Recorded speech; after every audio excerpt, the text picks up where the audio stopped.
Il y a des tragédies que personne ne voit. Pas de bruit, pas de larmes sur scène, pas seulement des gros titres sensationnels. Ils se produisent en silence, comme une tempête silencieuse qui emporte tous les rêves, laissant une femme seule dans le vide, se demandant « Pourquoi suis-je si seule ?» Victoria Principal, star de Dallas, cover girl de centaines de magazines, icône de beauté et icône du succès des années 80, avait tout pour elle. Argent, réputation, respect. Mais c'est aussi au cours de ces années les plus glorieuses que Victoria a discrètement perdu la chose la plus importante pour une femme. La chance d'avoir une famille, un amour parfait, un enfant à tenir dans mes bras. Née dans une famille de militaires, l'enfance de Victoria a été une série de déménagements constants, de Fukuoka, Japon, à Londres, en Floride, en Géorgie. Pas d'amis, sans racines.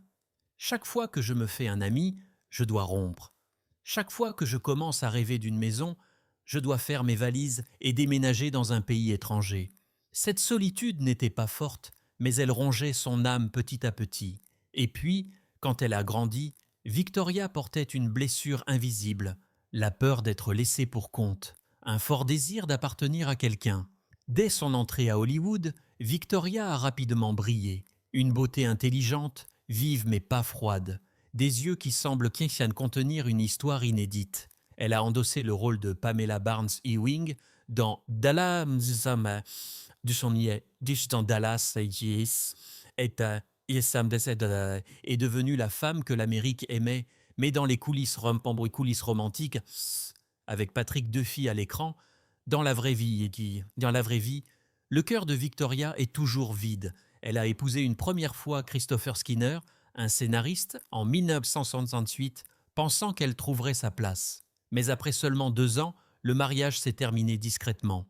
Pas de scandale, pas de larmes en public, juste 2 personnes qui ne peuvent pas combler le vide l'une en l'autre. Des années plus tard, Victoria retrouve espoir auprès de Harry Glassman, un célèbre chirurgien plasticien.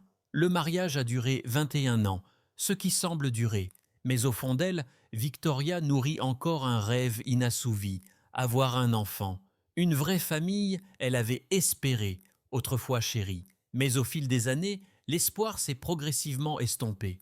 Finalement, lorsque la véritable opportunité s'est refermée, Victoria est confrontée à une vérité irréversible. Elle ne sera jamais mère. Personne ne sait quelle forme prend cette douleur dans son cœur. Elle ne l'a admis qu'à quelques reprises dans de très rares interviews. J'ai toujours rêvé d'une grande famille, mais la vie décide autrement. Et puis, la tragédie ne s'est pas arrêtée là. En 2006, après 21 ans de mariage, Victoria et Harry Glassman divorcent. Pas de scandale, juste deux âmes fatiguées, ne se trouvant plus au milieu des distances silencieuses grandissantes. Cette fois, Victoria ne parle plus d'amour. Elle a choisi de garder le silence. Elle ne s'est pas remariée. Aucune alternative n'est recherchée. Elle s'est retirée discrètement des projecteurs, elle s'est retirée du jeu qu'elle avait autrefois conquis. Une femme qui a atteint tous les sommets d'Hollywood, enfin, vivre au milieu d'un manoir glamour de Beverly Hills. Mais il n'y avait que le bruit du vent qui soufflait dans des pièces vides et un cœur qui avait perdu espoir. Ce fut l'événement le plus tragique de la vie de Victoria Principal. Ce n'est pas un échec de carrière, pas un scandale, mais c'est une tristesse qui dure toute une vie. La tristesse d'une femme qui a tout, mais a perdu la seule chose que la petite fille désirait le plus, l'amour inconditionnel. Une vraie famille. Un enfant l'appelle par le plus doux des prénoms. Maman. Il y a des gens qui sont nés pour monter sur scène pour être le centre de l'attention. Et il y a aussi des gens qui, même sous les lumières les plus vives, ont toujours leur cœur caché dans un coin sombre et silencieux. Victoria Principal est les deux. La carrière d'actrice de Victoria n'a pas bien commencé. Après avoir abandonné son rêve d'étudier le droit en raison d'un grave accident de voiture qui l'a laissée en kinésithérapie pendant des mois, Victoria a décidé de tenter sa chance à Hollywood. Pas de support, pas d'antécédents familiaux, seulement une volonté de faire et une beauté intelligente inoubliable. En 1972, elle fait ses débuts dans le rôle d'Angelica dans The Life and Times of Judge Roy Bean, aux côtés du légendaire Paul Newman. Ce rôle lui a valu une nomination aux Golden Globes. Il semblait que toutes les portes s'ouvriraient à partir d'ici. Mais Hollywood n'est pas un endroit pour les jeunes cœurs rêveurs. Après l'échec cuisant du film Le singe nu, 1973, Victoria tombe dans une profonde dépression.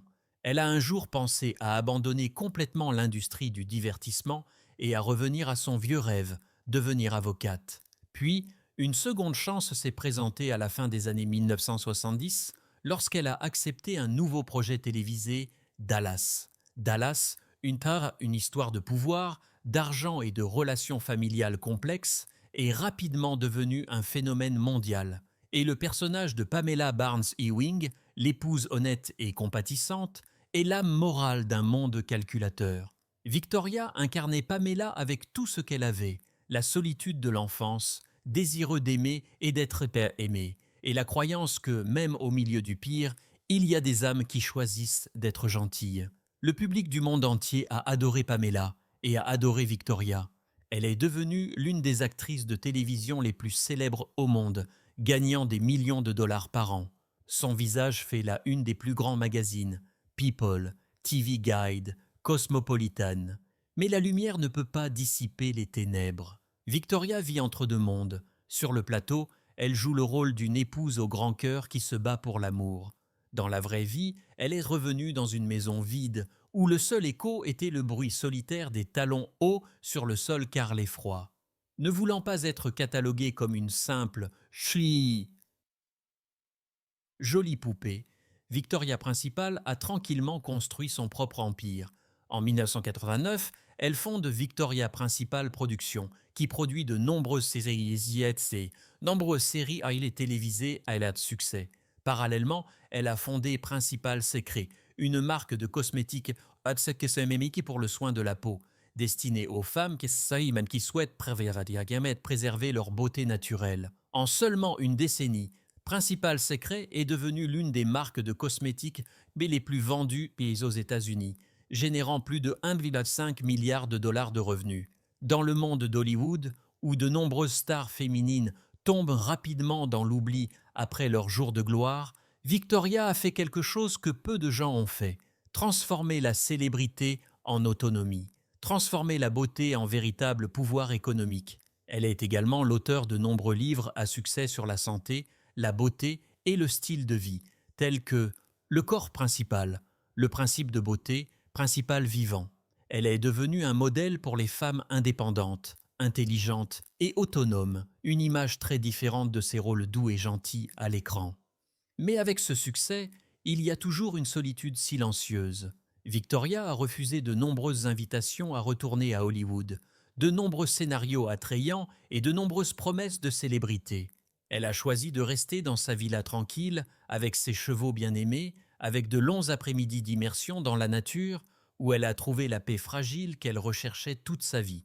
Dans une rare interview, lorsqu'on lui a demandé si elle regrettait d'avoir quitté la scène, elle a simplement souri. « Je n'ai jamais fait d'art pour être vue. Je l'ai fait parce que j'avais besoin d'un endroit pour exprimer ce que je ne pouvais pas exprimer avec des mots. » La carrière de Victoria Principal est une leçon puissante. Ce succès ne s'accompagne pas forcément du bonheur, que la femme la plus forte est parfois celle qui sait quand lâcher prise, et que même avec les blessures les plus profondes dans nos cœurs, nous pouvons toujours construire une belle vie, à notre manière. À 75 ans, en repensant à tout cela, les films, les contrats à plusieurs millions de dollars, les moments au sommet du monde, Victoria choisit de ne pas manquer les feux de la rampe. Elle se souvient des après-midi passés à marcher à côté des chevaux. Les pages qu'elle a écrites étaient destinées à des femmes qu'elle n'avait jamais rencontrées, et les rares moments de sa vie où elle a le sentiment d'être fidèle à elle-même. Victoria n'a jamais eu à prouver quoi que ce soit. Pas besoin d'honneur de fin de vie, pas besoin de mémoriaux. Parce que la chose la plus précieuse qu'elle a choisie, très tôt, c'était le droit de partir avec sa dignité intacte. N'attendez pas que la gloire s'estompe. Ne laissez pas le temps tacher votre image d'amertume. Le départ de Victoria Principal est arrivé à point nommé, d'Hollywood, de la télévision, du monde des affaires. Retraite pour vivre une autre vie, tranquille, simple, libre. Elle a dit un jour, la vie est une série de choix.